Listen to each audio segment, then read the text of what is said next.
A grande nação da Nova Granada, que viveu uma história dramática, cheia de glórias e tragédias, viveu no século XX o brilho de alguns políticos sem igual que marcaram o pavilhão nacional. De orgulho patriótico, mas também de luto e de choro após seu desfecho fatal. Estamos nos referindo, neste caso, à vida e obra de Jorge Eliezer Gaetan e Gustavo Rojas Pinilla, que desde o áspero homicídio contra o primeiro até o roubo eleitoral contra o segundo. A trajetória desses dois homens refletiu a da Colômbia. Vítimas de deturpações e simplificações. Hoje vamos conhecer a história pouco contada daquela Colômbia do século XX.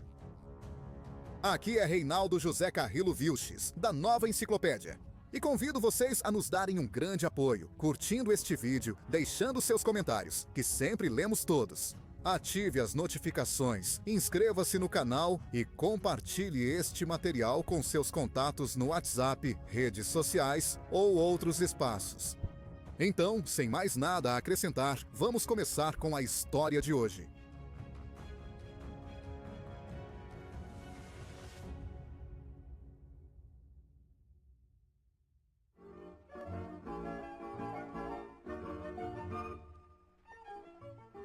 Jorge Eliezer Gaetan nasceu em Bogotá em 26 de janeiro de 1903, vindo do bairro popular de Las Cruces. Era filho de Eliezer Gaetan Otalora, um liberal radical que, depois de trabalhar em diferentes ofícios, acabou se dedicando à venda de livros usados. Sua mãe era Manuela Ayala de Gaetan, professora, mulher ativa, progressista, que deixou uma marca profunda na formação de seu filho. Os Gaetan tiveram 6 filhos. Jorge Eliezer era o mais velho. Seu pai, menos carinhoso que a mãe, era dono de uma livraria que foi para Gaetan uma mina de conhecimento. Desde muito jovem, Gaetan sempre foi muito independente, muito indisciplinado. Devido às dificuldades econômicas, muito cedo a família de Gaetan se mudou para o bairro Egito. Essa pobreza ele viveu. Às vezes, por exemplo, ele estudava à luz do Capitólio, nos corredores, porque havia dificuldades em sua casa quando cortavam a luz. Também, em algumas ocasiões, ele tinha que estudar à luz de velas. Tudo isso foi disciplinando ele. Aos 12 anos, Gaetan ingressou em uma escola de Facatativá, concluindo seus estudos primários em 1911. Apenas 2 anos depois, ele pôde retomar seus estudos, ingressando no colégio de Simão Araújo, onde estudavam os filhos dos liberais abastados. É importante destacar que desde meados do século XIX, a vida política na Colômbia era disputada entre o Partido Liberal e o Partido Conservador. Gaetan se formou como bacharel no Colégio Martim Restrepo Mejia, no qual ingressou no último ano, no final de 1919. Gaetan sempre foi inquieto e estudioso. Sua antiga biblioteca é uma prova de sua sede por conhecimento. Escritos desde Marx e Engels até os relatórios dele sobre a época colonial atestavam sua riqueza intelectual. Ele não era um homem rico com quadros de Botero no escritório, como o proeminente liberal Dr. Eduardo Santos. Ele comprava pequenas gravuras da cultura greco-romana e esculturas que exibia em seu escritório. Todas aquelas influências humanistas, como as leituras de Platão e Aristóteles, iam formando sua personalidade. Muito diferente do comum contemporâneo, Gaetan era um político que conhecia muito bem seu país. Em fevereiro de 1920, Gaetan ingressou na Faculdade de Direito e Ciências Políticas da Universidade Nacional e 4 anos depois obteve o título de advogado. Com sua polêmica e importantíssima tese chamada As Ideias Socialistas na Colômbia, primeiro elemento ideológico fundamental de Gaetan, estamos falando de um jovem de 21 anos que se atreve a escrever Gaetan, uma obra dessas no contexto de 1924. Há menos de 2 séculos, Adam Smith, David Ricardo e John Stuart Mill ensinavam ao mundo sobre o capitalismo. Até 1917, sob Vladimir Lenin, as ideias de Marx no Manifesto Comunista ainda não tinham forma política. Gaetan se nutre de tudo isso e o desenvolve, mas ao mesmo tempo estava influenciado pelo positivismo, cuja visão o afasta de qualquer dogmatismo. Gaetan entendia o marxismo como um instrumento de análise, como uma maneira de analisar a realidade, mas não como uma igreja política, certo? Não com santos, apóstolos e apóstatas. Diferente do marxismo, Gaetan via a economia como apenas um dos fatores, não o determinante de tudo. Assim como a etnia, a religião, o clima, o sexo, entre outros fatores que condicionam, mas não determinam a realidade. Ainda como estudante, Gaetan participou ativamente da política. Apoiou a candidatura de coalizão do poeta Guilherme Valência em 1918 e se manifestou e foi orador nas manifestações contra Marco Fidel Soares. Em março de 1919, recebeu os importantes conselhos que Afonso Vilegas Restrepo dava aos jovens daquela época nas redações do seu jornal. Organizou também a Sociedade Literária Rubem Dario e constituiu ainda o Centro Liberal Universitário, que chegou a ter alguma influência política. Depois, foi eleito para a Assembleia de Cundinamarca, em 1924 a 1925. Seus primeiros anos de atuação profissional foram de uma dificuldade extrema, devido à sua condição social. No entanto, pouco a pouco, seu brilhantismo lhe concedeu o reconhecimento que merecia. Fez parte do movimento estudantil liberal que minou as bases da hegemonia conservadora. Com muito esforço, conseguiu economizar dinheiro e, em julho de 1926, viajou para a Itália. Naquele momento, a Itália já estava sob o fascismo de Benito Mussolini, do qual anotaria para sua futura oratória e política de massas.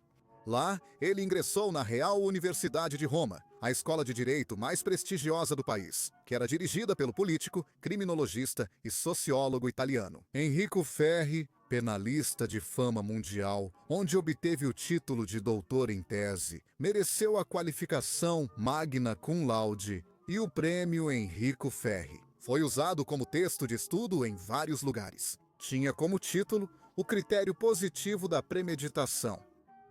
Gaetan retorna ao país em 1928, ano intenso para sua jovem carreira e para a política nacional.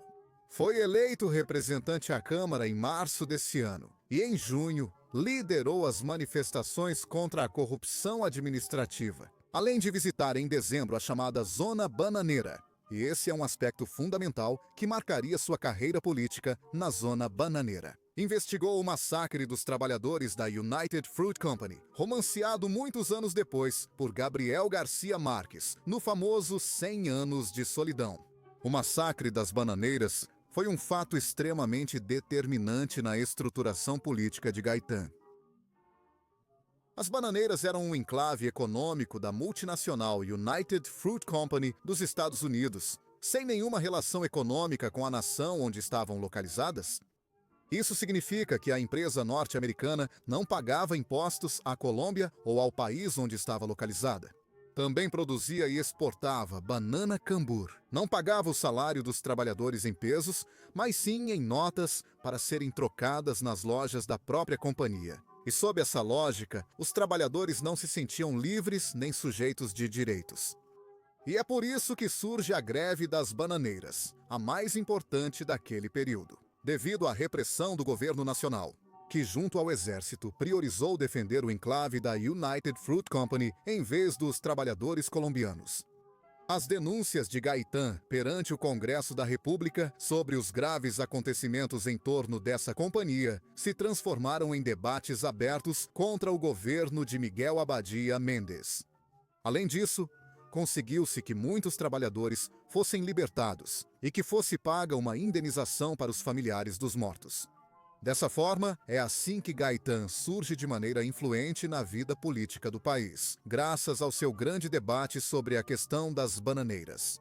A partir desse fato, Gaetan chegará a dizer que a terra é para quem a trabalha. Ele foi o único político, então, que se atreveu a expor os abusos que o capital financeiro estava causando em setores importantes da Colômbia.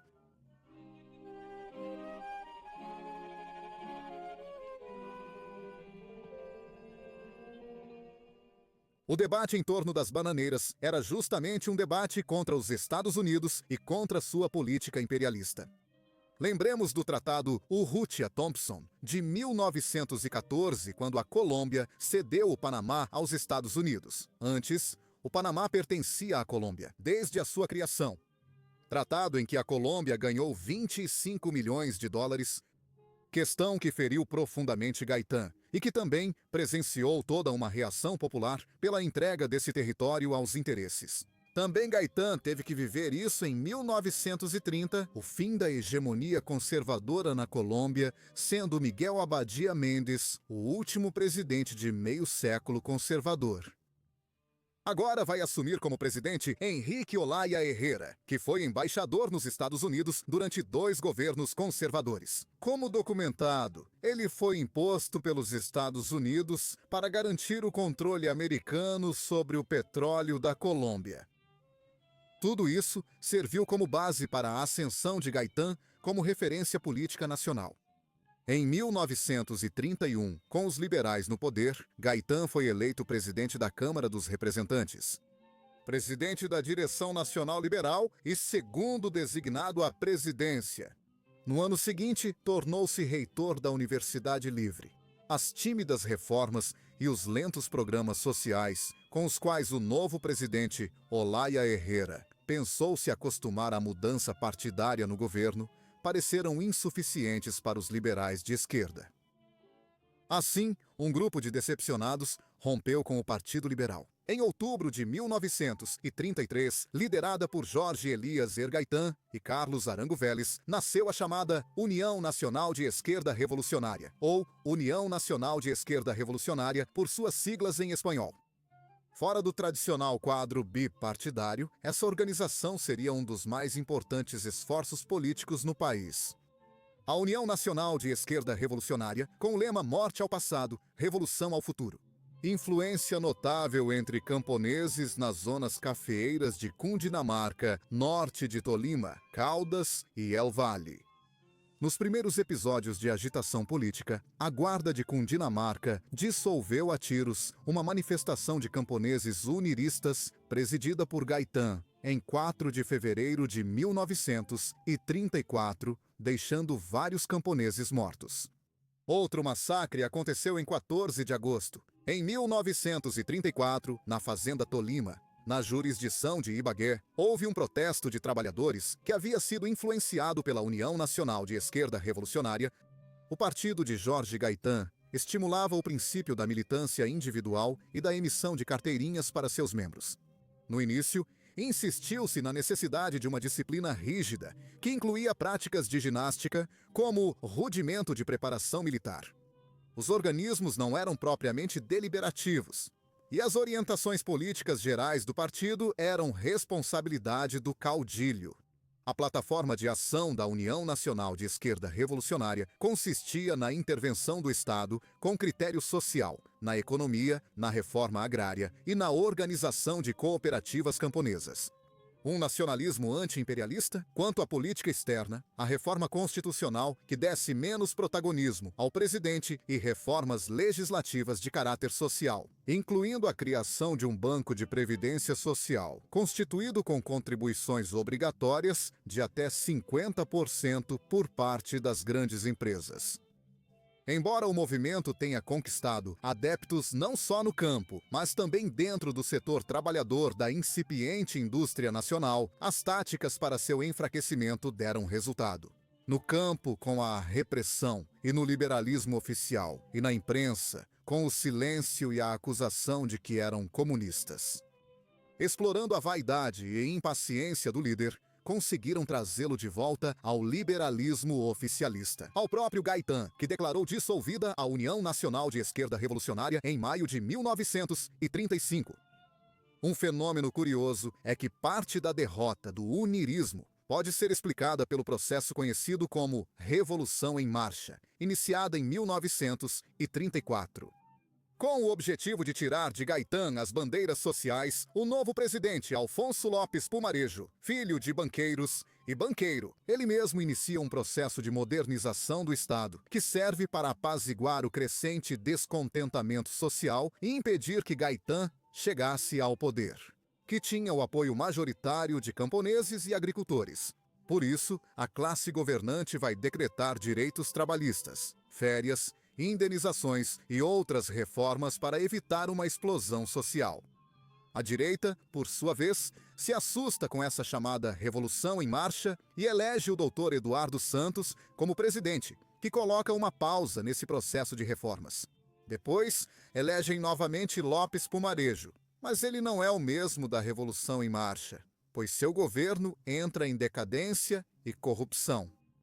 É nesse cenário que Gaetan decide enfrentar o liberalismo oficial de seu próprio partido, surgindo assim o liberalismo gaetanista, do qual vamos falar mais adiante. Gaetan, então, vai retornar ao Partido Liberal para continuar fazendo política, mas sempre como dissidente. Mas por que ele milita em um partido sendo dissidente? Porque para ele, no Partido Liberal, estava a resposta ao pensamento quase feudal do Partido Conservador. Gaetan não era bobo, era um sonhador com ideias. Mas não era um idealista. Ele não ia se deter por seus fracassos anteriores, porque tinha uma visão holística, ou seja, integral e teleológica, ou seja, voltada para o futuro. E vocês sabem que essas pequenas minorias se defendem mutuamente acima de suas ideias para proteger seus interesses.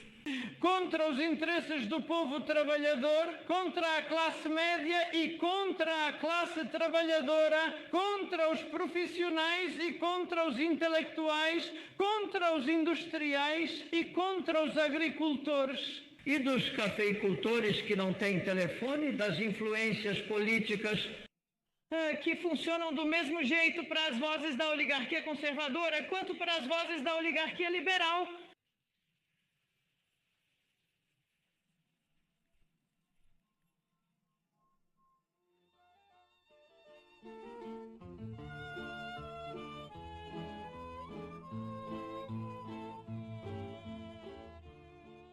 Em 1936, Caetano casou-se com Dona Amparo Jaramillo e, em 8 de junho daquele ano, tomou posse como prefeito de Bogotá. Como tal, realizou um trabalho progressista, embora curto, pois certas medidas, um tanto extremas, e a pressão da direita o obrigaram a deixar o cargo. Em fevereiro de 1937, morreu Dona Manuela Ayala. A perda de sua mãe e de sua mestra foi um duro golpe para ele, só amenizado pelo nascimento, 7 meses depois, de sua única filha, chamada Glória. Após algumas viagens internacionais, Caetano foi eleito magistrado da Suprema Corte de Justiça em 1939 e no ano seguinte, o presidente Eduardo Santos o nomeou ministro da Educação. Então ocorre o debate sobre a educação e Caetano se propõe a tirar da Igreja o monopólio da educação. Esse monopólio, aliás, foi dado à Igreja, pelas mãos do Dr. Rafael Núñez, o político conservador mais importante da história da Colômbia. E mais adiante vamos falar sobre ele. Para Caetano, a educação deveria ser dirigida pelo governo, além de ser pública e gratuita. Para ele, a educação não pode ser doutrinação ideológica de nenhuma natureza, nem de direita, nem de esquerda, nem religiosa, nem política. Segundo dizia Caetano, abro aspas, a educação deve ser científica. Devemos e precisamos dar todo o nosso apoio à alta cultura de pesquisa e de pensamento, mas sem esquecer, por isso, as diferentes gradações e áreas de pessoas que precisam ser equipadas com conhecimentos práticos para as diversas tarefas na luta pela vida. Nos ramos do saber humano, são necessárias as gradações que devem ser equilibradas. Como já disse, não apenas levando em conta as capacidades individuais, mas também as necessidades da ordem social. O governo também não deveria impor controle ideológico. Tem que haver diversidade de orientações e deve-se incentivar a educação técnica, já que nem todo mundo precisa ser um doutor universitário. Acrescenta também que a dignidade dos professores significa que eles devem ser bem pagos, não com cachaça. Caetano ocupou esse cargo novamente por pouco tempo. Entre outras conquistas, desenvolveu um plano ambicioso contra o analfabetismo e a favor da popularização da educação e da cultura.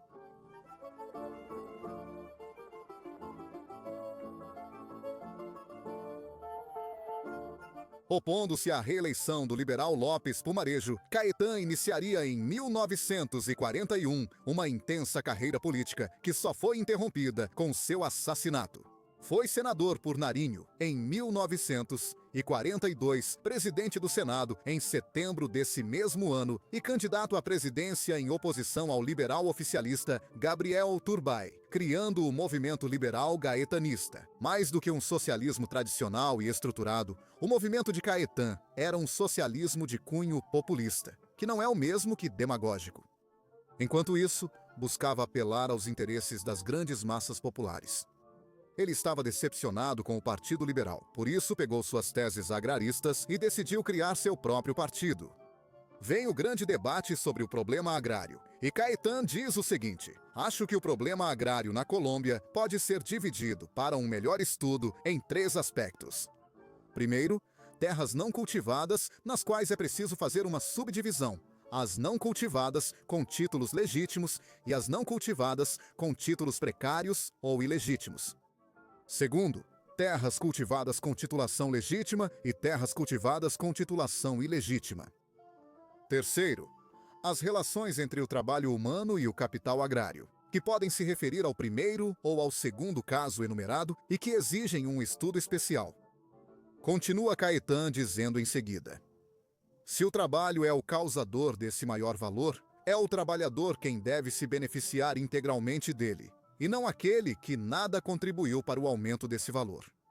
Se é o trabalho que produz, paguemos ao trabalhador. Prestemos essa homenagem ao trabalhador. E vamos romper de uma vez o critério de que o possuidor titular ganhe tudo, mesmo que não faça nenhum esforço real, e que o trabalhador só tenha direito ao seu salário reduzido.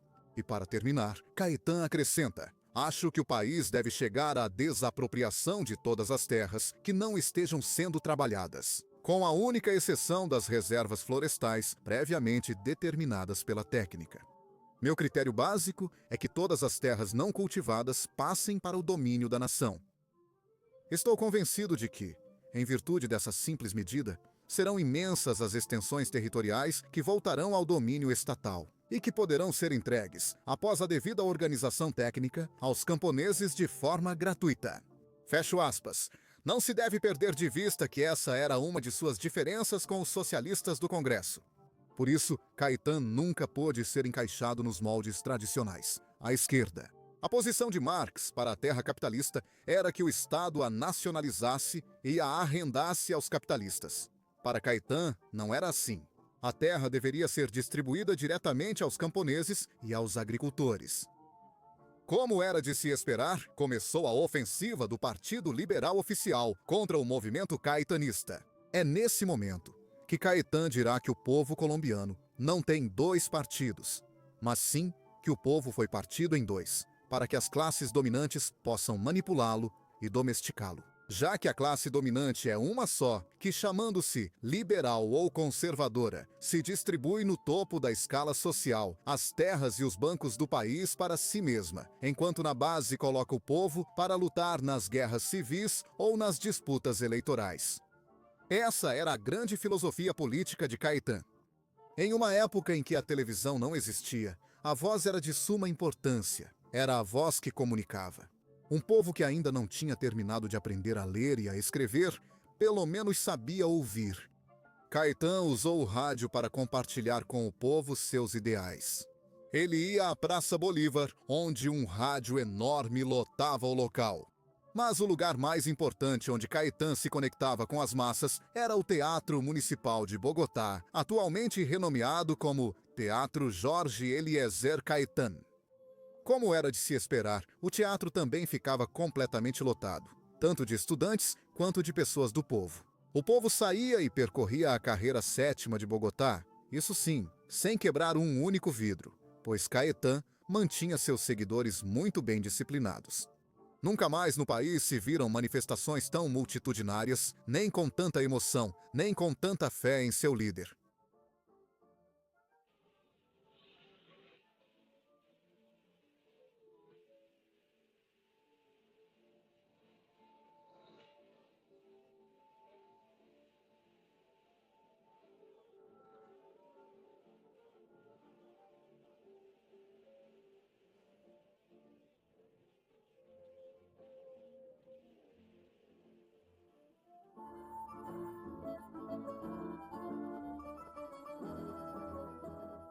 Esses gritos conseguiram interpretar o sentimento das massas de uma maneira única e original.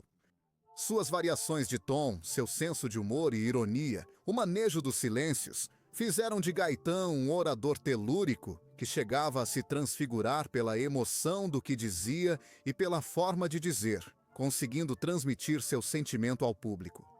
Não se deve perder de vista que chega um momento em que realmente o povo liberal se torna liberal gaetanista. Eduardo Santos vai entregar as chaves do Partido Liberal para Gaetan para que ele assuma as rédeas e então parte para Paris. Nas eleições de 5 de maio de 1946, o conservador Mariano Ospina Pérez venceu com apoio de liberais como Santos e Lopes Pumarejo. Dessas eleições, Gaetan, que via essa disputa como mais um passo ao poder, ficou em terceiro lugar, com surpreendente votação e apoio majoritário dos centros urbanos. Essas eleições também serviram para que o gaetanismo tomasse o poder dentro do liberalismo e Gaetan fosse eleito líder único do seu partido.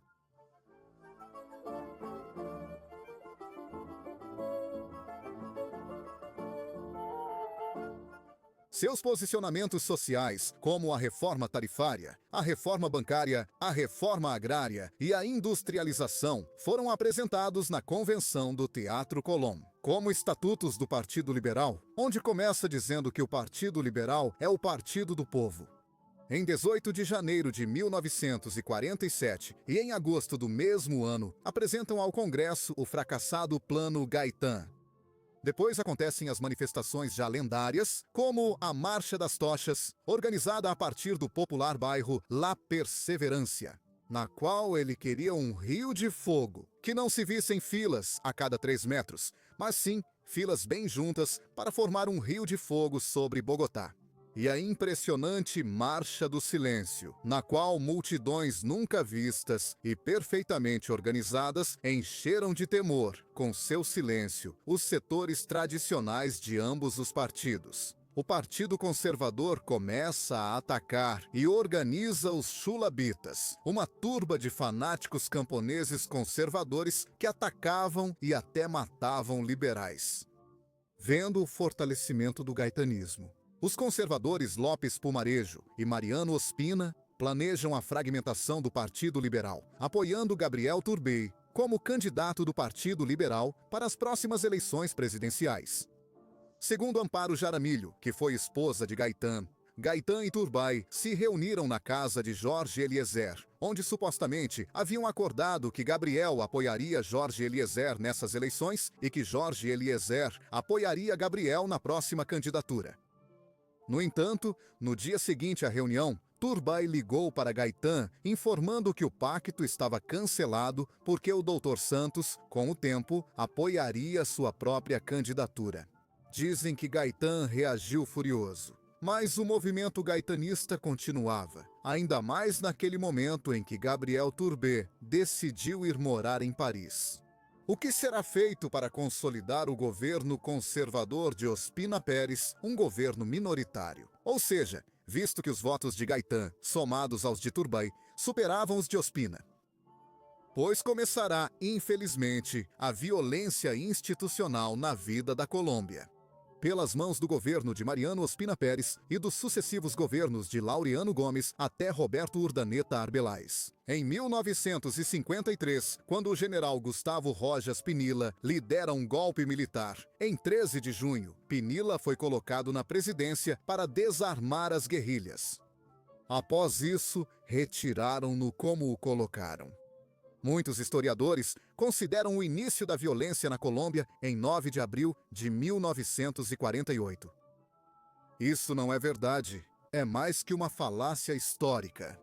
O Memorial de Agravos, apresentado por Gaetan em fevereiro de 1947, com a lista de mortos pela violência institucional do governo.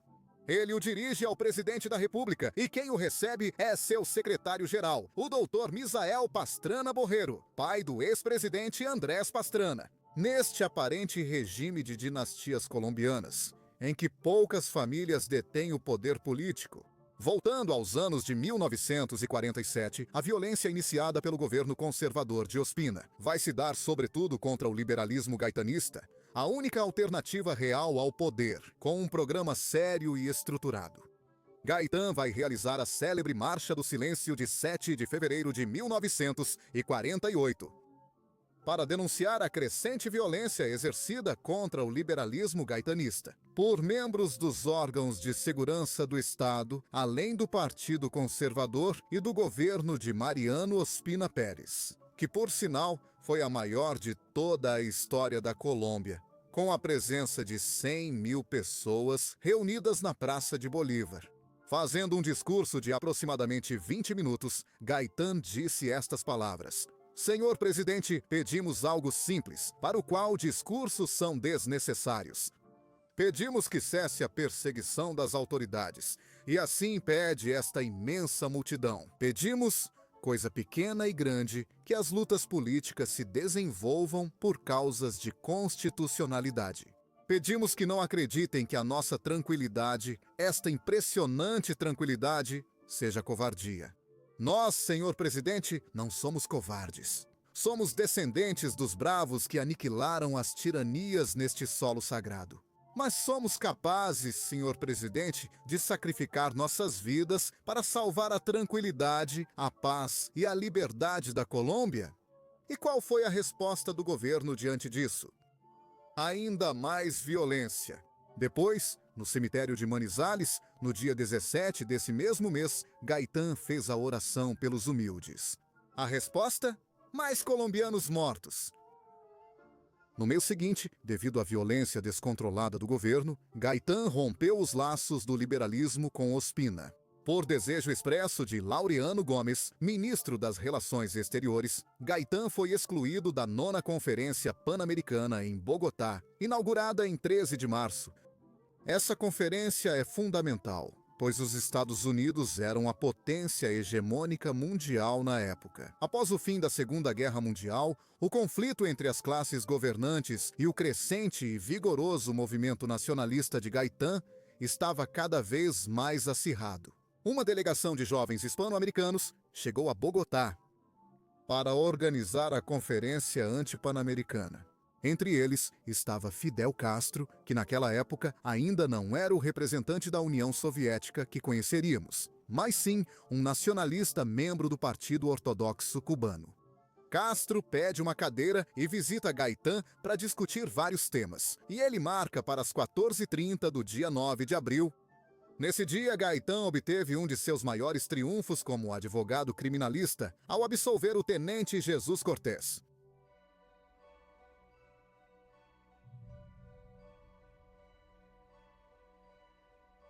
Por volta da 1h daquele 9 de abril, quando saía do prédio onde tinha seus escritórios, Gaitán foi baleado com um revólver com 3 tiros na presença de alguns de seus amigos, por um jovem pálido chamado Juan Roa Sierra, ao qual aparentemente haviam pago para assassiná-lo e que havia saído do café Gato Negro. A notícia se espalhou como pólvora. O jovem Sierra é capturado e levado para a drogaria Granada para mantê-lo encurralado. Um dos presentes perguntou como ele se chamava, ao que ele respondeu com seu nome. E então lhe pergunta: "E por que você matou o Dr. Gaitán?" Ao que ele responde: "Porque me pagaram, e ali tem um senhor me acompanhando na porta."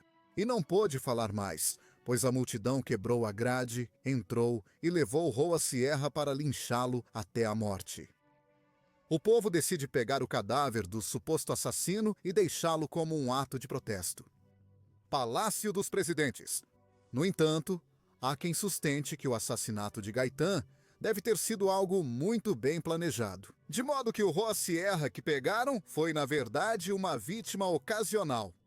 E quanto a Gaitán, as pessoas que estavam no local do acontecimento se aglomeraram ao redor do corpo dele e o levantaram para levá-lo nos ombros até a clínica central, enquanto o restante ficou limpando o sangue daquela correria. 7ª com Rua 13 de Bogotá.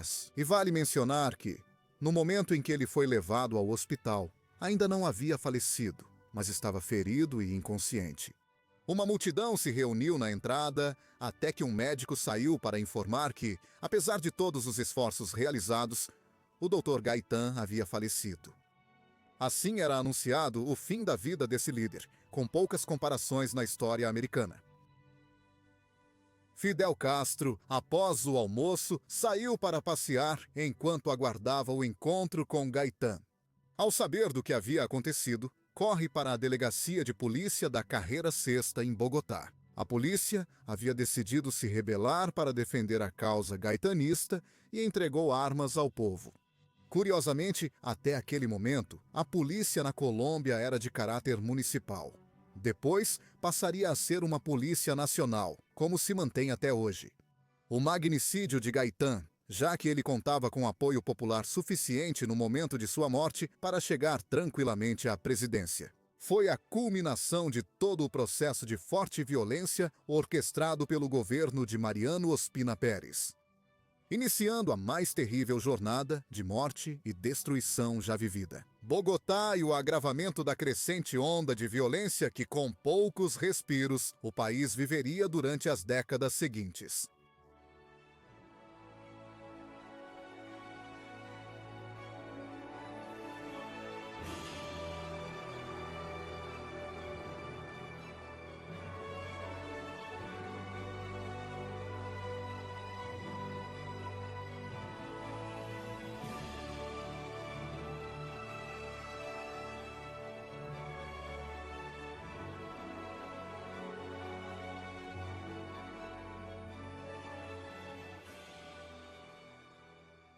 Em Bogotá, as ruas se transformaram em um verdadeiro campo de batalha entre o povo profundamente gaetanista e o exército colombiano.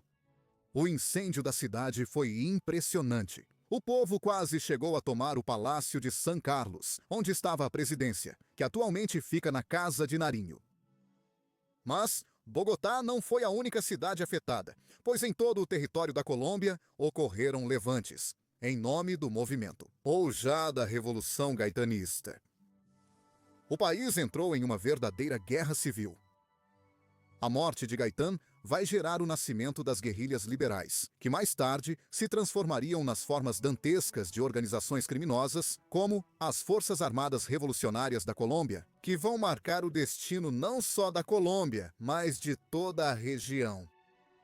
Não é cedo dizer que em 9 de abril de 1948, constitui um antes e um depois na história da Colômbia. E por isso mesmo, Gaitán é o colombiano mais influente e importante de todo o século XX. O cadáver de Gaitán é recolhido por sua esposa da Clínica Central às 3 da madrugada do dia seguinte à sua morte, pelo lugar onde tiravam o lixo diretamente para sua casa, porque ela não permitiria que ele fosse velado no Capitólio até que o governo dos colombianos caísse. Dias depois, em 17 de abril, o governo declara a Casa de Gaitán monumento nacional.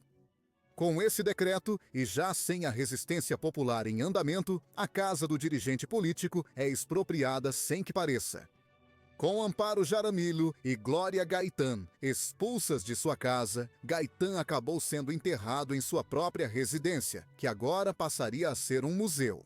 Os verdadeiros motivos do magnicídio de Gaitán, assim como a ideologia e a causa política que realmente estavam por trás de sua figura, são dois temas de grande relevância para o continente, que vamos abordar em um próximo vídeo neste canal. Jorge Elias Gaitán tinha uma posição anti-imperialista, defendia a independência da nação contra qualquer tipo de intervenção estrangeira. Acima dos julgamentos que cada um possa fazer sobre suas ideias, foi alguém dedicado a defender os operários, os camponeses, assim como a defender a educação nacional, uma educação científica, uma educação sem interferência do governo e da igreja, avançada e técnica. Foi um grande orador, o maior da história da Colômbia. Organizou os operários e criou sindicatos, além de fundar sua central operária. Sua visão da economia, da sociedade, do governo. Tratava-se de uma revolução democrática, uma mudança conduzida pelos operários, camponeses, estudantes e pelo povo. Por isso, o liberalismo oficial o odiava. A morte de Gaitán mudou o país para sempre. Não teriam surgido as guerrilhas liberais e a anarquia generalizada se não fosse por sua morte.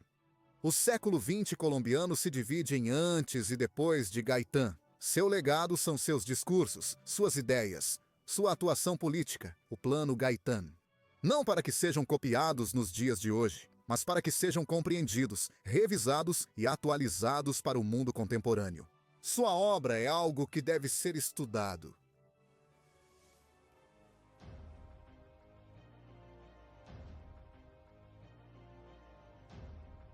O pequeno Gustavo Rojas Pinilla nasce em 12 de março de 1900, na montanhosa e fria cidade de Tunja, sendo membro de uma família abastada, composta por militares de tendência conservadora. Foi filho de Júlio Rojas Jimenez e de Hermência Pinilla Soares, com quem viveu uma infância feliz junto com suas 5 irmãs.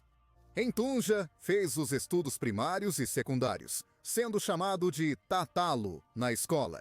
Mais tarde, destacaria a formação pedagógica que recebeu quando criança, pois em seus discursos presidenciais e políticos sempre se expressou de forma clara e concisa, buscando que suas ideias fossem facilmente compreendidas pelo povo colombiano. Desde a independência da Colômbia como república, o país havia passado por períodos de paz e períodos de fortes conflitos. O Partido Conservador e o Partido Liberal disputavam a hegemonia política. E de 1886 a 1930, foram os conservadores que mantiveram o controle do governo e de suas instituições.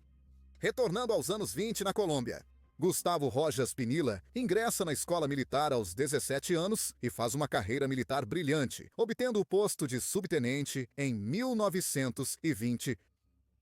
Iniciou suas atividades militares no Regimento de Artilharia Tenerife, em Medellín. Em 1923, ele se transfere para o Regimento de Infantaria Ayacucho de Manizales, onde foi assistente do general Marco Alzate, que seria pai do famoso político colombiano Gilberto Alzate Avendaño, em Manizales, capital do departamento de Caldas, na Colômbia. Rojas Pinilla é promovido a tenente do Exército e, em 1924, licencia-se para estudar engenharia civil nos Estados Unidos. Em Indiana, obtém o título de engenheiro civil em 1927 e, um ano depois, participa da construção da importante estrada Belém-San Rojas. Pinilla casa-se com Carolina Correa Londônio e tem 3 filhos, Gustavo, Emílio, Maria Eugênia e Carlos Rojas Correa. Esses 3 filhos herdariam o gosto pela política do pai. Em especial Maria Eugênia Rojas, que futuramente seria senadora da República e candidata à presidência da Colômbia. Em 1930, os liberais retomaram o poder na Colômbia, iniciando a República Liberal, vigente até 1930. Em 1936, estourou a Guerra Colombo-Peruana, devido a conflitos territoriais entre Colômbia e Peru. Por isso, o capitão Gustavo Rojas Pinilla retorna ao exército colombiano, sendo designado para o Grupo de Artilharia Bogotá. Ele teve uma atuação destacada nessa guerra, exercendo as funções de comandante da bateria de costa e como engenheiro militar da região no porto de Buenaventura. Após a guerra em 1936, Rojas Pinilla volta como engenheiro do departamento técnico da fábrica de munições do Exército, sendo enviado para a então Alemanha Nacional Socialista. Ao voltar à Colômbia para buscar recursos para fabricar munições em Bogotá, foi nomeado chefe do departamento técnico responsável por elas. Pinilla continua trabalhando no Exército e ganhando muito prestígio nos círculos militares. Em plena Segunda Guerra Mundial, Gustavo Rojas Pinilla, futuro presidente, foi enviado em missão oficial. Em 1943, diante do governo dos Estados Unidos da América, para obter armas e suprimentos militares. Lá, ele faz bons contatos com pessoas influentes dos Estados Unidos. Em 1945, Rojas Pinilla é nomeado diretor da Aeronáutica Civil. Nessa função, ele executa o trabalho Pistas de Pouso, na Colômbia. Este trabalho é a tese para sua promoção a coronel do Exército. Foi nessa tese que Rojas projeta o renomado e futuro Aeroporto de Eldorado em Bogotá, cuja construção seria realizada durante seu mandato presidencial.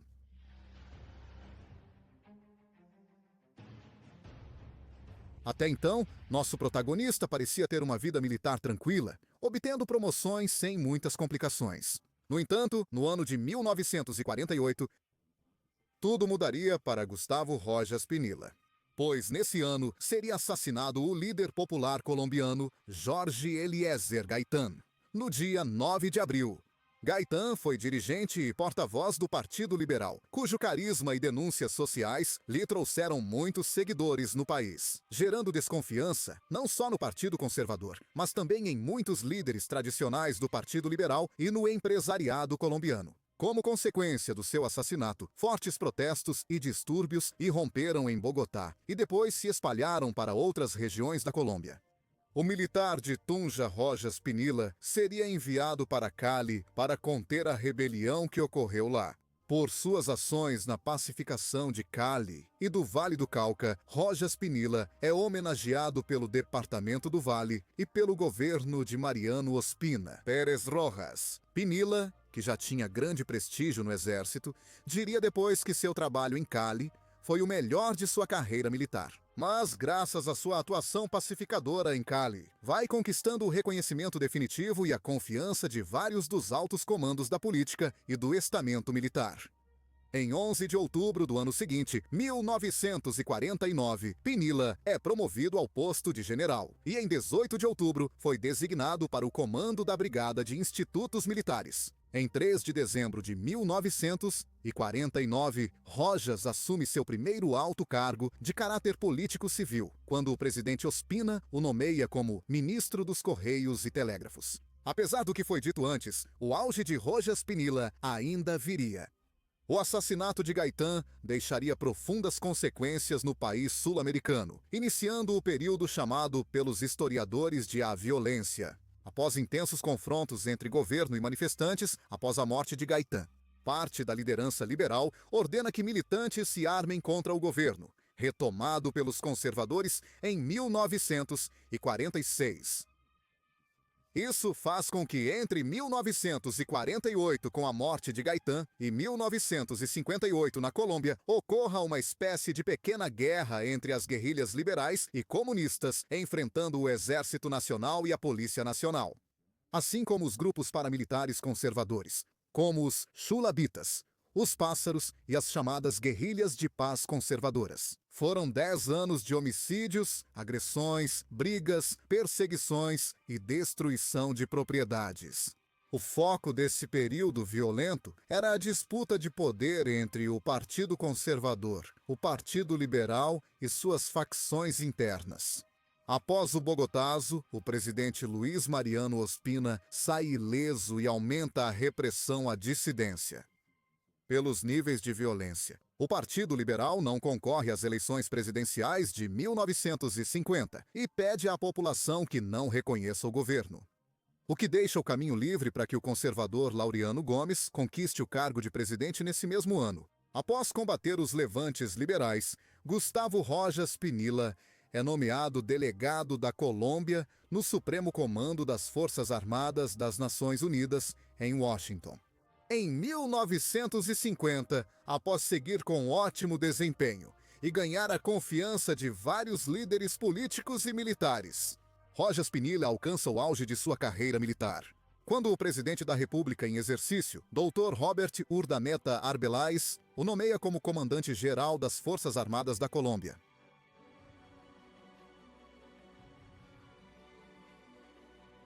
No início dos anos 50, época marcada pela violência, os conflitos políticos e violentos se intensificaram, e nenhuma fórmula política conseguia trazer solução. Nos primeiros anos da década de 50, eram apresentados os piores números de mortos e violência de toda essa fase. Tanto pelas forças do Estado, quanto pelos grupos armados liberais e comunistas, não havia intenção de ceder. Ao mesmo tempo, desenvolvia-se uma crise de governabilidade, onde vários grupos políticos não reconheciam as instituições do governo, nem o chamado feito por ele. Uma constituinte em 1953. Diante dessa situação de anarquia, e em um dos momentos de maior violência de 1953, o general Gustavo Rojas Pinilla, junto com diversos grupos, toma uma decisão que marcaria sua vida e essa etapa da Colômbia. Após um tempo de deliberações e reflexões diante de uma sociedade que clamava por paz, um grupo de militares liderado por Rojas Pinilla decide, em junho de 53, depor o presidente conservador, Roberto Urdaneta. Dando um golpe de Estado pacífico, sem derramamento de sangue, o grupo de militares oferece a presidência a vários políticos de renome. E, diante da recusa deles, o general Gustavo Rojas Pinilla assume como presidente. O golpe de Gustavo Rojas Pinilla foi bem recebido por grande parte da população e da classe política. Contou com o apoio de ex-presidentes e líderes de ambos os partidos. Também contou com o apoio das Forças Armadas e da Polícia Nacional. O novo governo de Gustavo Rojas Pinilla se apresentou como um movimento cristão nacionalista. Seu programa se baseou em um discurso de paz, justiça e liberdade, de ordem, contra a anarquia e a crise moral, de patriotismo e nacionalismo, para alcançar a coesão e a restauração de... Segundo Rojas Pinilla, não era possível alcançar a paz sem uma justiça social que beneficiasse os mais pobres. O novo presidente disse: a pátria não pode viver tranquila enquanto tiver filhos com fome e nudez. De modo que Rojas foca seu governo na restauração da paz pública, a realização de reformas sociais para os mais desfavorecidos e a promoção do desenvolvimento econômico. O emprego é um grande projeto de infraestrutura. Algo que não tranquila, fome, nudez. O presidente tranquila, fome e nudez. Algo que não com a pátria tranquila. Filhos com fome, nudez, algo. Em Rojas Pinilla, propôs-se fortalecer o Estado e a sociedade colombiana, baseado na doutrina social da Igreja Católica e no ideário do libertador Simón Bolívar. Assim, o governo de Rojas começa com o complexo desafio de pacificar o país no momento de maiores excessos da desigualdade, década da violência. Oferece anistia a guerrilheiros que abandonassem as armas e reconstrução das áreas mais afetadas pela violência. Isso, aliado à dissuasão militar, fez com que um grupo importante de guerrilhas entregasse as armas durante seu governo, mas outras continuaram contra o governo. Nesse processo de estabilização da nação, Rojas Pinilla teve que enfrentar numerosos grupos guerrilheiros com o uso das armas do Estado. Por sua vez, o Partido Comunista foi ilegalizado e diversas manifestações foram reprimidas, sendo lembrado o massacre de 11 estudantes em 1954. Rojas enfrenta a imprensa, já que a maioria dos jornais pertence a seus opositores e alguns têm ligações com guerrilhas armadas. Vários desses jornais foram fechados durante seu mandato. Com o tempo, com a política de Rojas, os confrontos e os choques do período chamado de A Violência diminuíram consideravelmente. Mas Rojas não consegue apaziguá-los completamente, e a violência continuou presente na vida colombiana, além dos protestos pelos chamados excessos no uso da força governamental. No início do seu mandato, Rojas teve um importante apoio bipartidário. Mas, à medida que foi criando uma força política própria, apoiada em trabalhadores, classe média e militares, os partidos foram retirando o apoio. Quando um de seus ministros anuncia a criação do Movimento de Ação Popular. Para apoiar Rojas Pinilla, o Partido Liberal e o Partido Conservador iniciam uma forte oposição contra Rojas. Mas sobre isso voltaremos mais adiante.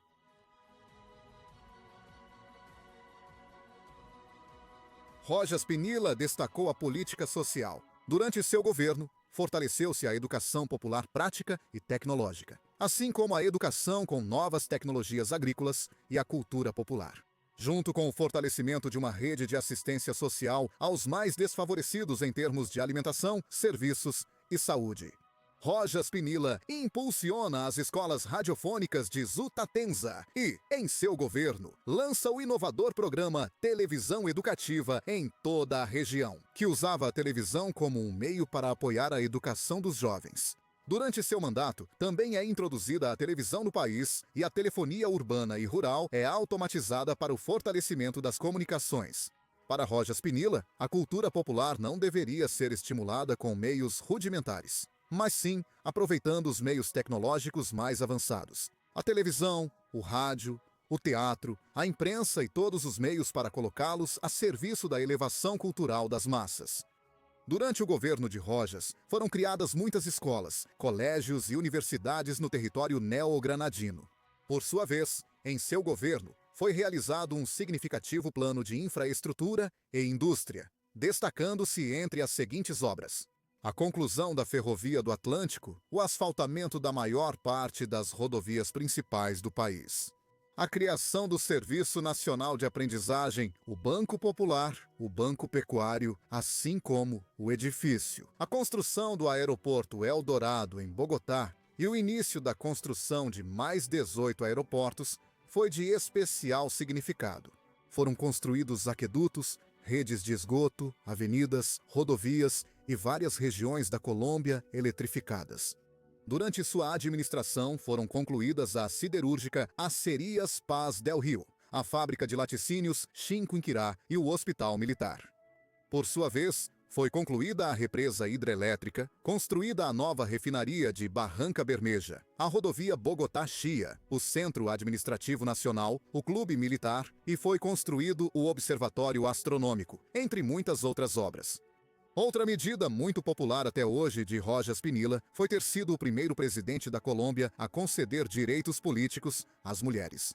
Isso foi um feito revolucionário no subcontinente sul-americano, pois tornou a nação colombiana uma das primeiras a ser governada por mulheres. Direito de voto para as mulheres. Outro aspecto importante de sua política social foi a criação da instituição Secretaria Nacional de Assistência Social, ou seja, a Secretaria Nacional de Assistência Social, que foi dirigida por sua filha, Maria Eugênia Rojas de Moreno. O Secretaria Nacional de Assistência Social patrocinou os mercados populares, os presentes de Natal para crianças carentes, os restaurantes escolares, as creches e criou centros de bem-estar social nas cidades e no campo. Rojas Pinilla também desenvolveu a habitação popular, a Casa do Camponês, o Seguro do Camponês e a Bolsa de Empregos, além de realizar inúmeras obras sociais para os afetados pela violência. Outro destaque foi sua política externa. Ela teve relações de amor e ódio com vários governantes sul-americanos, especialmente com seu homólogo venezuelano, Marcos Pérez Jiménez, com quem manteve uma relação cheia de ambiguidades, enquanto, por outro lado, suas relações com os Estados Unidos foram semelhantes às das empresas norte-americanas na exploração dos recursos colombianos. Apesar de a violência ter diminuído e o governo avançar na redução da pobreza e na garantia de uma maior ordem institucional, os choques e conflitos políticos continuavam no país, além de várias agitações estudantis. Em 1954, Rojas Pinilla havia sido reeleito pela Assembleia Constituinte e, em 1957, buscava se reeleger mais uma vez. Apesar do apoio ao golpe de 1953, com o tempo, o governo de Rojas Pinilla passou a incomodar diversos interesses internos e externos na Colômbia. Quando Rojas mostra que formaria uma base política própria, os conservadores e liberais se colocam contra ele. Desde 1956, conservadores e liberais ampliaram o diálogo, conciliando-se e formando um pacto bipartidário. Unidos, desta vez por sua oposição a Rojas. A isso se soma o fato de que os Estados Unidos decidiram abandonar o apoio a Rojas e fechar as linhas de crédito internacionais para seu governo em 1957. O conflito político se intensifica quando uma nova Assembleia Constituinte anuncia a próxima reeleição de Rojas e o líder da oposição, Guillermo León Valencia, é preso.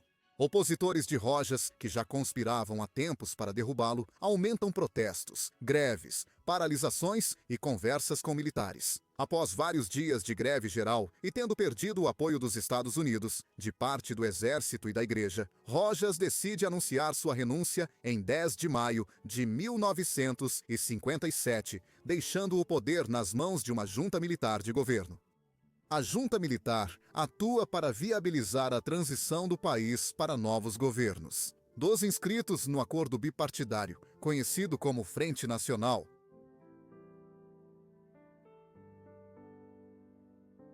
entre 1958 e 1959, a Frente Nacional julga o governo militar de Pinilla. O general Rojas Pinilla comparece ao Senado para se defender das acusações. O veredicto do Congresso Nacional de 18 de março de 1959 foi condenatório contra o general Rojas. No entanto, 7 anos depois, o Tribunal Superior de Cundinamarca devolve seus direitos políticos e, em outubro de 1959, um ano depois, a Suprema Corte de Justiça confirma esse ato judicial. Como resultado dessa sentença, é permitido a Rojas Pinilla e seus aliados fundar o movimento Aliança Nacional Popular, partido que se baseia nos ideais patrióticos e nacionalistas de Rojas Pinilla. Assim, pessoas de várias ideologias se unem à aliança, fazendo do partido um espaço que vai da esquerda à direita. O movimento Aliança Nacional Popular, sob o comando de Rojas Pinilla, participa das eleições legislativas de 68, mesmo com uma campanha um tanto improvisada e conturbada. Eles obtêm 16% dos votos, tornando-se o terceiro partido mais votado do país, atrás dos liberais e conservadores. Com esses resultados, Rojas Pinilla passa a se destacar como candidato com reais chances de vencer as eleições presidenciais. E a classe dirigente da época começa a ver com maus olhos essa aspiração. Contra ele estavam a imprensa, os partidos políticos tradicionais e o governo nacional, já que em uma ocasião, o presidente Leras Restrepo proclamou em um discurso a necessidade de derrotar Rojas nas eleições. Fato que foi considerado como uma violação à imparcialidade do presidente em épocas eleitorais. O fato é que as eleições foram realizadas e foram bastante disputadas, dando 51% dos votos para Pastrana e 49% dos votos para Rojas Pinilla. Rojas Pinilla e seus apoiadores contestam os resultados oficiais, alegando fraude e questionando sua veracidade. Diante dessa conjuntura, surge o 19 de abril, argumentando que, se não fosse possível obter o poder por meio de um processo eleitoral, seria pela força. Mais tarde, esse movimento receberia reconhecimento internacional com a tomada do Palácio da Justiça, que terminou com a morte de 11 magistrados e mais de uma dezena de mortos. No entanto, Rojas Pinilla não chega a ver esse marco histórico em seu país, pois falece de infarto cardíaco em sua fazenda em Melgar. Em 17 de janeiro de 1975, seu enterro foi em Bogotá, onde ficou em câmara ardente no Capitólio Nacional. Dessa forma, culminava essa etapa controversa da história colombiana, que rompeu pela primeira vez, de forma tão nítida, com a interminável luta entre conservadores e liberais. Suas ideias políticas defendem o patriotismo como garantia de união de um socialismo conservador à colombiana e de um mercado forte. Da busca pela justiça social, pela paz e pela ajuda aos necessitados e desfavorecidos, sem descuidar do progresso econômico e do desenvolvimento social. Foram os pilares com os quais tentou orientar seu governo até ser derrubado pelos interesses de sempre, em menos de 4 anos.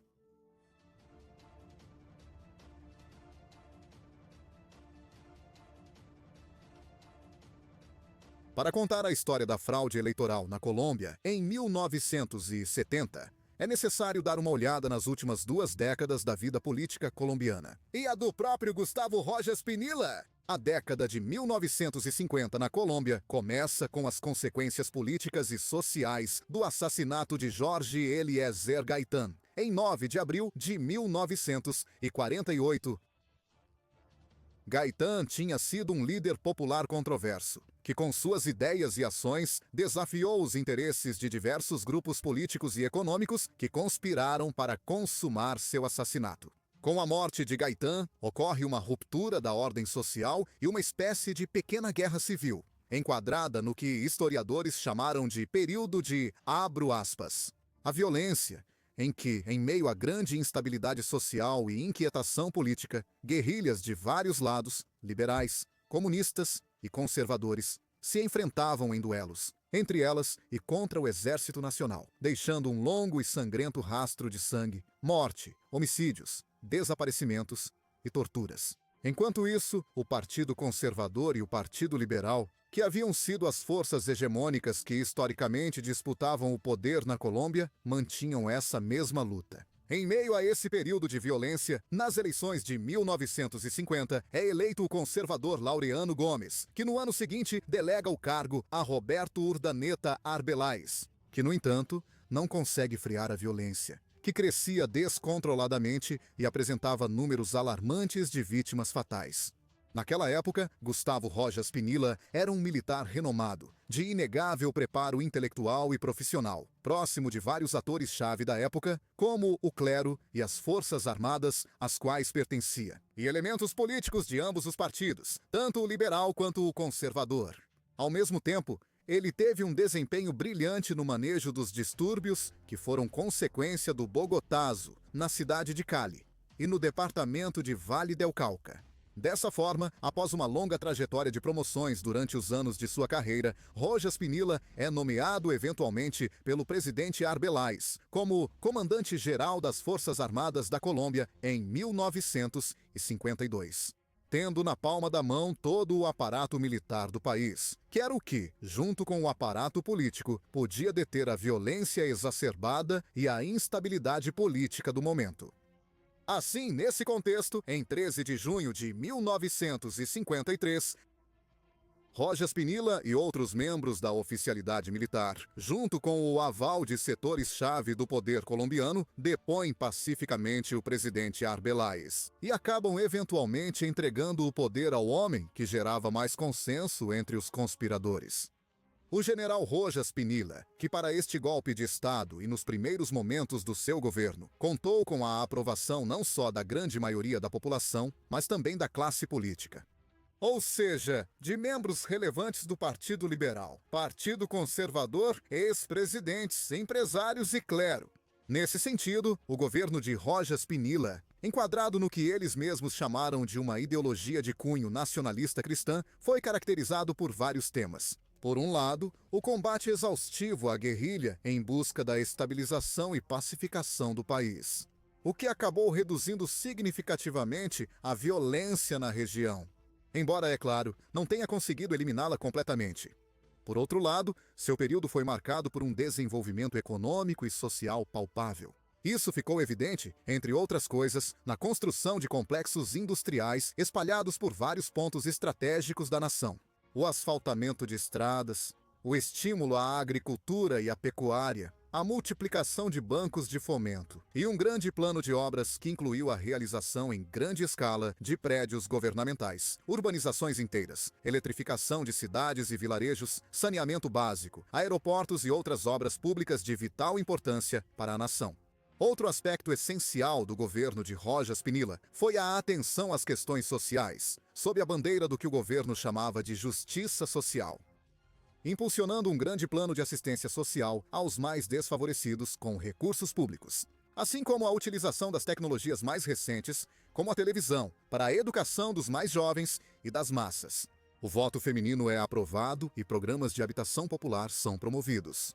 Formaliza-se a assistência social e a promulgação de leis e decretos que elevavam a condição dos trabalhadores e das classes populares. Tudo isso proporcionou a Rojas Pinilla uma importante popularidade e uma base política própria, afastada dos partidos tradicionais e que representava seu próprio movimento. O que eventualmente seria o partido chamado de Movimento de Ação Popular, que junto com a Igreja e o Exército eram os principais pilares do governo de Rojas Pinilla, que não fazia parte dos círculos tradicionais da política histórica colombiana. À medida que Rojas Pinilla ganha força e se destaca como figura autônoma, independente dos partidos hegemônicos, esses mesmos setores que validaram a ascensão de Pinilla à chefia de Estado foram pouco a pouco retirando seu apoio até se tornarem seus mais ferrenhos opositores. O Partido Conservador e o Partido Liberal deixaram diferenças de lado e se uniram em uma tarefa comum, de derrubar Pinilla e de entrar em conversas com outros atores-chave da classe política para consumar sua derrubada. Após meses de protestos, paralisações e greves dos partidos liberal e conservador, assim como a pressão internacional e desses partidos, com os Estados Unidos suspendendo linhas de crédito para a Colômbia. E, como consequência disso, a eventual perda de apoio de importantes elementos das Forças Armadas e do próprio clero, fazem com que Rojas Pinilla anuncie sua renúncia em 10 de maio de 1957, partindo para o exílio fora da Colômbia.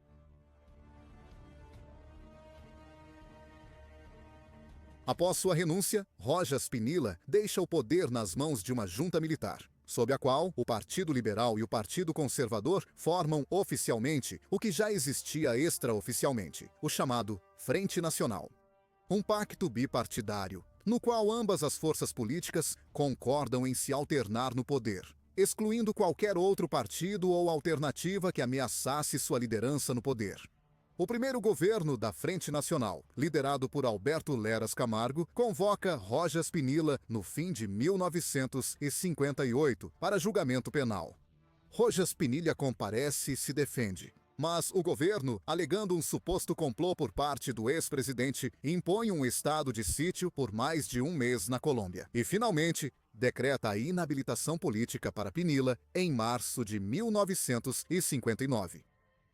Apesar disso, Rojas Pinilla funda em 1961 o Partido Aliança Nacional Popular, chamado Aliança Nacional Popular, baseado nas mesmas ideias nacionalistas, cristãs e populares de seu governo.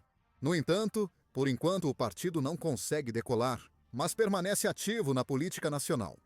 A política durante o governo da Frente Nacional bipartidária, embora mantenha uma relativa estabilidade econômica, não consegue conter a violência guerrilheira que volta a se intensificar após os anos de estabilidade com Pinilla, gerando um grande número de deslocados e vítimas fatais devido aos conflitos entre facções políticas armadas.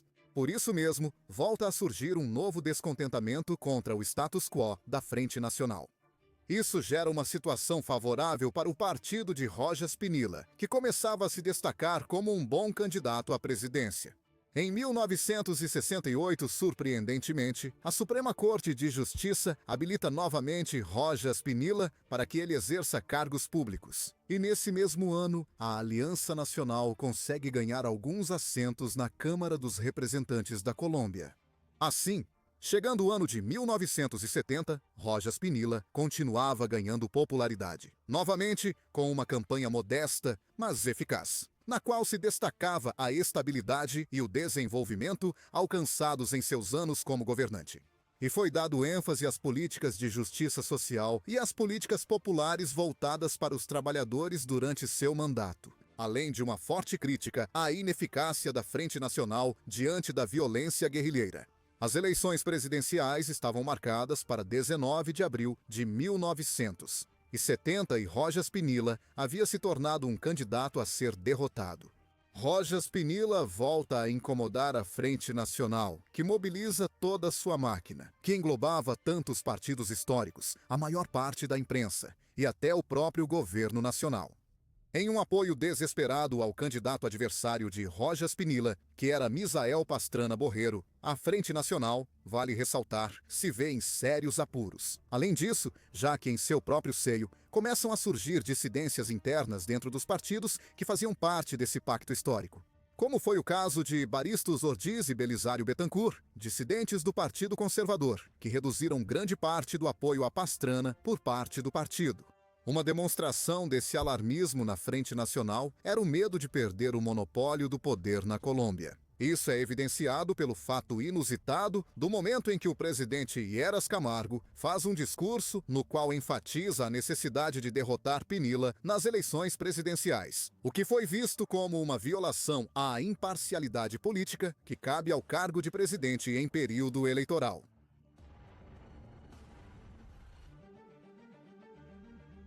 Chega então o dia das eleições, 19 de abril de 1970. Todas as previsões apontavam para uma disputa acirrada, mas uma vitória quase certa de Pinilla na eleição. As votações ocorreram em todo o país, com uma surpreendente paz e civilidade que não pareciam típicas de um país fortemente dividido pelo bipartidarismo e amedrontado pela violência. Quando chegou a noite, como era de costume, as emissoras de rádio divulgavam os resultados muito mais rápido do que a Registradoria Nacional, e todos os boletins de rádio apontavam Gustavo Rojas Pinilla como vencedor, com uma vantagem de 113 mil votos sobre seu adversário, Misael Pastrana. No entanto, de forma súbita, o ministro do Interior, Carlos Augusto Noriega, ordena às emissoras que parem de transmitir os boletins eleitorais e exige que se abstenham de divulgar resultados diferentes dos que serão publicados pela Registradoria Nacional.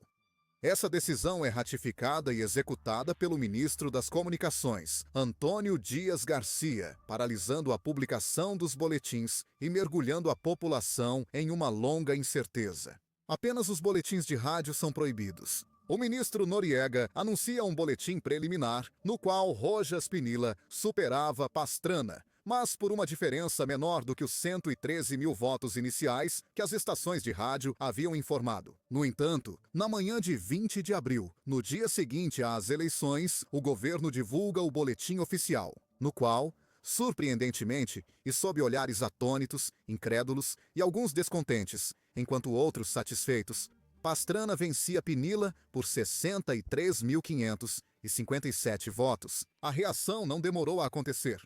Rojas Pinilla e grande parte do seu partido denunciam à imprensa nacional e estrangeira uma fraude eleitoral na Colômbia.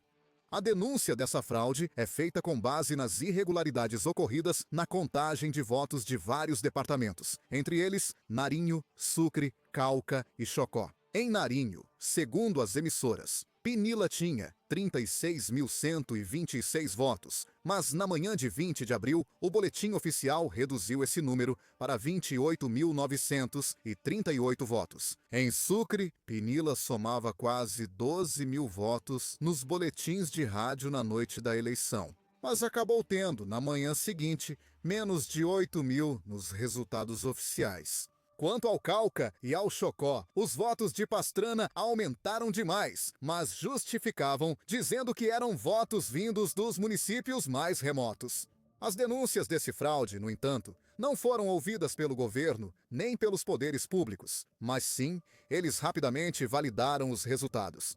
Nesse sentido, uma fração mais radical do Partido Aliança Nacional Popular declara rebelião armada. Ao mesmo tempo, grande parte da população tomava as ruas em forma de protesto, o que levou a vários confrontos violentos e reacendeu o conflito entre os diversos grupos políticos e armados do país. Essa situação foi habilmente aproveitada pelo governo, que decretou rapidamente um toque de recolher e estado de sítio, e decreta a prisão domiciliar contra Rojas Pinilla, enquanto ordena a prisão para militantes do Partido Aliança Nacional Popular que foram conduzidos a bases militares. O estado de sítio dura pouco mais de um mês e acaba sendo suspenso em 15 de maio. Tempo suficiente para que o governo contivesse os distúrbios e administrasse as denúncias de fraude, as quais, apesar de não cessarem, iam sendo abafadas pela indiferença do governo e pela imprensa, que era inimiga de Rojas Pinilla.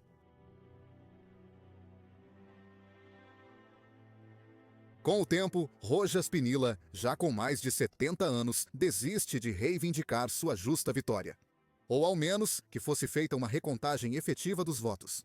Parecia que Rojas Pinilla se resignava a aceitar o ostracismo e o escárnio ao qual havia sido submetido pela Frente Nacional e pela imprensa. Aceita com amargura a fraude descarada e, assim, vai aos poucos se desligando da política. E passa seus últimos anos em sua fazenda em Melgar, no departamento de Tolima, onde morre aos 74 anos de idade, em 17 de janeiro de 1975, por um infarto. Quanto ao Partido Aliança Nacional Popular, o braço pacífico foi se perdendo na complexa máquina política da Frente Nacional, que o vetava de qualquer tentativa. Atuou de forma relevante até ser extinta por disputas internas e veto externo em 1998. Por sua vez, o braço armado e a outra tendência de esquerda do partido se levantaram após a fraude eleitoral e deram origem à formação do movimento 19 de abril, ou só o M19, que desenvolveu nova linha ideológica baseada na política de Rojas e que perpetrou uma grande quantidade de operações controversas e violentas que contribuíram para aumentar a lista de homicídios e desaparecimentos no conflito armado da Colômbia. Por muito tempo na Colômbia se debateu se realmente houve ou não houve fraude, mas a confirmação disso foi dada pelo próprio ministro Carlos Augusto Noriega. 20 anos depois, em 1998, quando em um livro de sua autoria intitulado O Fraude na Eleição de Pastrana, Borrero confirma ao longo do texto que realmente houve uma manipulação nos resultados e que realmente foi tirado de Gustavo Rojas Pinilla sua vitória limpa. O primeiro governo de Pinilla deixou um resultado palpável de estabilização política, progresso econômico e social, importantes obras públicas e educação cívica e moral. E foi justamente a possibilidade de retomar essas bandeiras em um novo período de governo que foi tirada do povo colombiano naquela madrugada de abril de 1970. A fraude cometida naquela eleição na Colômbia é uma amostra crua da realidade determinada por trás de alguns dos chamados sistemas democráticos, que, sob a promessa de representar o interesse da maioria, acabam perpetuando o domínio de poucos. Só que desta vez, sob o disfarce da vontade popular. Muito obrigado por assistirem ao vídeo. Espero que tenham gostado e lembro que vocês nos apoiam muito. Interaja com o canal, comente, curta, compartilhe os vídeos nas redes sociais, WhatsApp e outros espaços, e ativando o sininho para receber as notificações sempre que publicarmos um novo conteúdo. Então, muito obrigado mais uma vez a todos e que Deus abençoe vocês.